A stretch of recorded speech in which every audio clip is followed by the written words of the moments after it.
Está en la línea el licenciado Esteban Beltrán, quien es maestro en ciencias del lenguaje, además de licenciado en lengua y literatura hispánica o literaturas hispánicas, pues radica en La Paz y afortunadamente es un gusto que nos puedas tomar la llamada. Esteban, gracias, buenas tardes.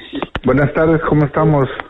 Muy bien, gracias. Bueno, pues aquí tratando de conocer un poco más de la historia, porque normalmente pues todos sabemos que en Semana Santa pues son vacaciones y que también se conmemora la pasión y muerte de Jesucristo.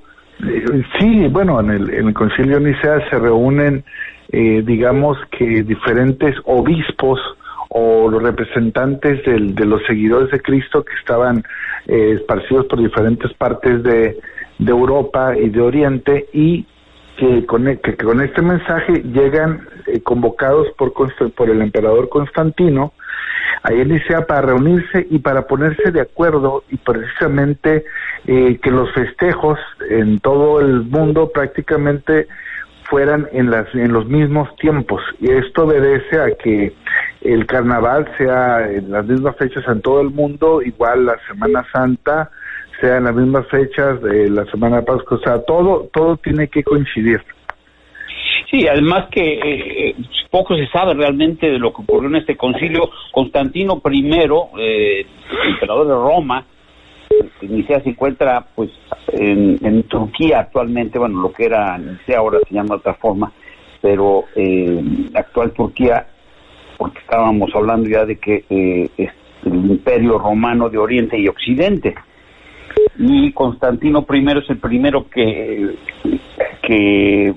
tolera, digamos, o permite lo que es las que de Jesús, pero había muchas vertientes, ¿no?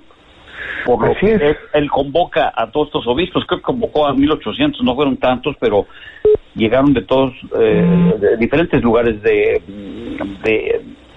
Asia y lo que es Europa, ¿no? Así es. Ahí es donde empiezan a revisar cuáles son precisamente los evangelios que son los que van a tomar para ir conformando ese libro de libros, ¿no? Y a partir del Testamento, nada menos, ¿no? Así es. Tienen como base el Antiguo Testamento, pero hay que hacer algunos ajustes y sobre todo hay que también ponerse de acuerdo en cuanto a la adoración de algunos de los santos o algunas de las divinidades que se tenían hasta entonces. Cuando él asume el cristianismo, él se pasa a lo que es la religión cristiana, entonces es cuando instituye al cristianismo como una religión, ¿no? Así es. Ahora, pero imperial.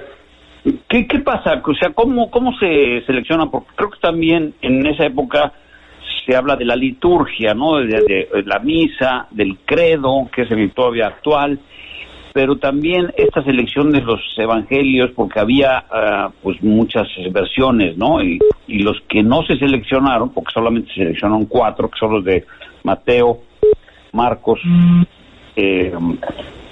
Lucas y Juan. ¿Los demás qué pasó? ¿Qué pasó con estos llamados apócrifos después? O sea, que no tenían, digamos, un valor de autoría. Pues era necesario en ese tiempo poner orden, y poner orden era asumir todos aquellos evangelios en los cuales les permitía a todos, digamos que tener consenso, estar de acuerdo de que esos eran los que se tenían que seguir, y en los otros que podía haber diferencias son los que van dejando por un lado.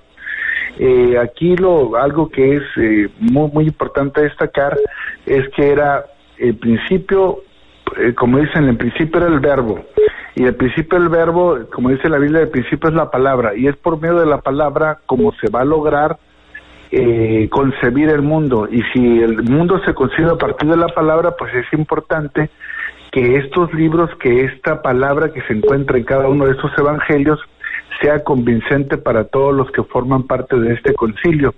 Y a partir de este concilio y de estar de acuerdo en cada uno de los discursos, es lo que permite que esos sean los evangelios que se van a considerar y no los otros que eran con los que tenían serias diferencias.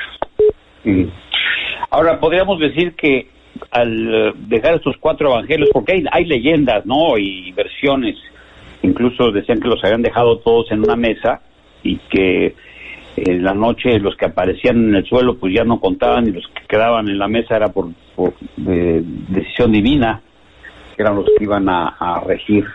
Esto es una versión, ¿no? No es necesariamente cierto, ¿no? No creo que haya sido así, ¿eh? Yo creo que... son de las versiones que cuentan, pero ha de haber sido difícil, porque sí hay varias versiones de la palabra de Dios, digamos, de los evangelios. Incluso se habla de un evangelio de María Magdalena, ¿no? Así es. Yo creo que la idea clara de Constantino como emperador es, bueno, primero está en franca decadencia el imperio romano de Occidente, ¿no? Y es necesario, él lo considera como necesario, sí seguir a esa gran cantidad de población que estaba siguiendo al cristianismo, pero era necesario poner orden.